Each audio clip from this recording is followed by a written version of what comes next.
আসসালামু আলাইকুম সুপ্রিয় দর্শক, কেমন আছেন আপনারা সবাই? আশা করি ভালো আছেন। আজকে আপনাদের সাথে শেয়ার করব ইন্ডাস্ট্রিতে ব্যবহৃত ব্রিজ রেকটিফায়ার নিয়ে কিছু তথ্য। আমরা যারা পাওয়ার ইলেকট্রনিক্স নিয়ে কাজ করি বা পাওয়ার ইলেকট্রনিক্স নিয়ে কাজ করতে অভ্যস্ত বা পছন্দ করি বা বাণিজ্যিকভাবে কাজ করি, আজকের ভিডিওটা মূলত তাদের জন্য। আমরা সাধারণত বিভিন্ন প্রয়োজনে এসি কারেন্টকে ডিসিতে রূপান্তর করার জন্য রেকটিফায়ার ব্যবহার করতে হয়। তো বিভিন্ন সময় আমরা বিভিন্ন প্রকারের রেকটিফায়ার ব্যবহার করে থাকি। যেমন আপনারা প্রথমে দেখছেন যে রেকটিফায়ারটি আমার হাতে, এটা হচ্ছে IN 4007 ডায়োড দিয়ে ব্রিজ করা, 4টে ডায়োড দিয়ে। এটার সাথে সবাই পরিচিত, এটা আমরা বিভিন্ন সময় ব্যবহার করেছি এটা। তো এই রেকটিফায়ারের ক্যাপাসিটি হচ্ছে আসলে 1 অ্যাম্পিয়ার পর্যন্ত। কোনো লোডে সাপ্লাই দিতে 1 অ্যাম্পিয়ার পর্যন্ত আমরা এটা ব্যবহার করতে পারবো। এরপরে যেটা দেখবেন, এটা হচ্ছে একটা ব্রিজ রেকটিফায়ার। এটা আপনারা নাম্বারটা দেখতে পাচ্ছেন, এটার নাম্বার হচ্ছে 04G একটু অস্পষ্ট হচ্ছে, 04G এটার নাম্বার। এই রেকটিফায়ারটা সর্বোচ্চ 1.5 অ্যাম্পিয়ার পর্যন্ত আউটপুটে এটা আমরা ব্যবহার করতে পারবো। এবং এটার টেম্পারেচার হচ্ছে 150 ডিগ্রি টেম্পারেচারও এটা ভালোভাবে টিকে থাকতে পারে। তারপরে যে রেকটিফায়ার নিয়ে কথা বলবো, এটা হচ্ছে ব্রিজ রেকটিফায়ার। এটা RB40।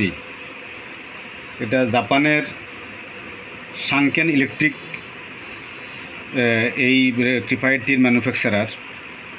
এটা ইন্ডাস্ট্রিয়াল ইলেকট্রনিক্সে, বিশেষ করে জাপানি সার্কিটগুলোতে খুব বেশি পরিমাণে এটা ব্যবহার হয় এবং খুব ভালো মানের একটা রেকটিফায়ার। এটা 8 অ্যাম্পিয়ার পর্যন্ত আউটপুট কারেন্ট দিতে পারে এটাই। তো যাদের এই লেভেলের সার্কিট আছে বা লোড প্রয়োজন হবে 8 অ্যাম্পিয়ার পর্যন্ত, তারা এটা ব্যবহার করতে পারেন।